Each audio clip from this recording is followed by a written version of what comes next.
എല്ലാവർക്കും നമസ്കാരം. ഇന്നത്തെ വീഡിയോയിൽ ഒരു ചേമ്പ് പറിക്കണതാണ് കേട്ടോ. ഇപ്പോൾ പറമ്പിൽ ചേമ്പുണ്ട്. അത് എലിയൊക്കെ ഇങ്ങനെ വന്നിട്ട് കുത്തൽ തുടങ്ങിയിരുന്നു. ചേമ്പ് നന്നായി മൂത്തിട്ടൊന്നുമില്ല, മൂത്ത് വരണതേ ഉള്ളൂ. പൊടി കിഴങ്ങുണ്ടെങ്കിലും പൊടി വെക്കാനൊന്നും നല്ല പൊടിയൊന്നും വെച്ചിട്ടില്ല.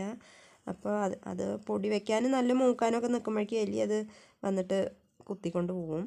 അപ്പോൾ അതിൻ്റെ മുമ്പേ തന്നെ അത് പറിച്ചെടുക്കാമെന്ന് കരുതി. അപ്പോൾ കണ്ണനാണ് പറിക്കണത്. അതിൻ്റെ തണ്ടൊക്കെ വെട്ടിക്കളഞ്ഞു. അതിൻ്റെ തടയൊന്ന് ഇളക്കി നോക്കുകയാണ്. അപ്പോൾ കുറച്ച് വിത്തൊക്കെ കിട്ടി. ഒരുപാടൊന്നുമില്ല, നല്ല മൂത്തിട്ടില്ലെങ്കിലും അത്യാവശ്യം ടേസ്റ്റിൽ കഴിക്കുകയൊക്കെ ചെയ്യുക. കുഴപ്പമില്ലാത്ത വിത്തുകളായിരുന്നു. അതൊക്കെ ഒന്ന് കഴുകിയിട്ട് അപ്പോൾ ഉപ്പിട്ടിട്ട് അടുപ്പത്ത് വെച്ചിട്ടോ വേവിക്കാൻ വേണ്ടിയിട്ട്. നല്ല വെന്ത് വല്ലാതെ വേവൊന്നുമില്ല, പെട്ടെന്ന് വെന്ത് കിട്ടും. അതിലേക്ക് കൂട്ടാൻ വേണ്ടിയിട്ട് കാന്താരി ചമ്മന്തിയാണ് കേട്ടോ ഉണ്ടാക്കണത്. കാന്താരി പറമ്പിലുണ്ട്. അപ്പോൾ നല്ല അത്യാവശ്യം മൂത്ത കാന്താരിയാണ്. ഒരുപാട് മൂപ്പൊന്നും ആയിട്ടില്ല. ഒരുപാട് മൂത്തത് ചമ്മന്തി അരയ്ക്കുമ്പോൾ നല്ല എരിവായിരിക്കും. അപ്പോൾ ഒരു പകുതി മൂപ്പൊക്കെ ആയ കാന്താരിയാണ് പറിച്ചെടുക്കണത്. അതിലേക്ക് ചെറിയുള്ളിയാണ് ചേർക്കണം. കാന്താരിയും ചെറിയുള്ളിയും ഉപ്പും കൂടെ വെച്ചിട്ടാണ് ചമ്മന്തി അരയ്ക്കണത്. മിക്സിയിലല്ല അരയ്ക്കണത്, അരകല്ലിലാണ്. അപ്പോൾ മിക്സിയിൽ അരയ്ക്കുമ്പോൾ കുറച്ചല്ലേ ഉള്ളൂ കാന്താരിയും ഉള്ളിയൊക്കെ. അപ്പോൾ ഒരുപാട് പെട്ടെന്ന് അരയില്ല നേരെ. അപ്പോൾ കല്ലിലാവുമ്പോൾ നന്നായി അരഞ്ഞ് കിട്ടും. അപ്പോൾ അരകല്ലിൽ വെച്ചിട്ട് അരച്ചിട്ട് അതിലേക്ക് കുറച്ച് വെളിച്ചെണ്ണയും കൂടെ ഒഴിച്ചാൽ നല്ല ടേസ്റ്റാണ്. കാന്താരി ചമ്മന്തി ചേനയും ചേമ്പൊക്കെ പുഴുങ്ങിയതിൻ്റെ കൂടെ കാന്താരി ചമ്മന്തിയും കൂടെ ഉണ്ടെങ്കിൽ നല്ലൊരു കോമ്പിനേഷനാണ്. അതിൻ്റെ കൂടെ കാപ്പിയാണ് കേട്ടോ ഉണ്ടാക്കണത്. കാപ്പിയോ കട്ടൻ കാപ്പിയോ കട്ടൻ ചായയൊക്കെ ചേമ്പും ചേനയൊക്കെ പുഴുങ്ങിയതിൻ്റെ കൂടെ കഴിക്കാൻ നല്ലതാണ്. ഇപ്പോൾ ചമ്മന്തി അരച്ച് കഴിഞ്ഞിട്ടുണ്ട് കേട്ടോ. ഇപ്പോൾ ചേമ്പൊക്കെ നന്നായി വെന്ത് വന്നിട്ടുണ്ട്.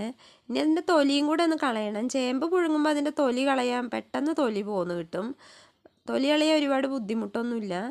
ഇത് വല്ലാതെ മൂത്തിട്ടുള്ള ചേമ്പല്ല. അപ്പം എന്നാലും കഴിക്കാനൊക്കെ പറ്റും. പൊടിയോ അധികം വല്ലാതെ പൊടി വെച്ചിട്ടില്ല എന്നുള്ളൂ. അത്യാവശ്യം പൊടിയൊക്കെ ഉണ്ട്. അപ്പോൾ അതിലേക്ക് കാന്താരി ചമ്മന്തി അരച്ചതും കൂടെ ചേർത്ത് കൊടുക്കുകയാണ്. ഇനി അതിൻ്റെ തൊലിയും കൂടെ ഒന്ന് കളയണം. തൊലി തൊടുമ്പോഴേക്ക് തന്നെ തൊലി പോരും. അതിൻ്റെ കൂടെ കട്ടൻ കാപ്പിയാണ് കേട്ടോ ഉണ്ടാക്കിയത്.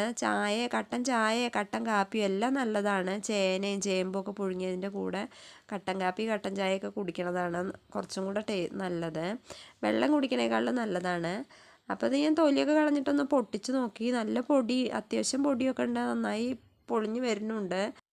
4 മണി ചായയുടെയൊക്കെ കൂടെ പുറത്തുനിന്ന് വാങ്ങിക്കുന്ന എണ്ണ പലഹാരങ്ങളൊക്കെ കഴിക്കുന്നതിനേക്കാളും നല്ലതാണ് ഇതുപോലെ പറമ്പിൽ നിന്നൊക്കെ കിട്ടുന്ന ഫ്രഷായ സാധനങ്ങൾ പുഴുങ്ങിയൊക്കെ കുട്ടികൾക്ക് കൊടുക്കണത്.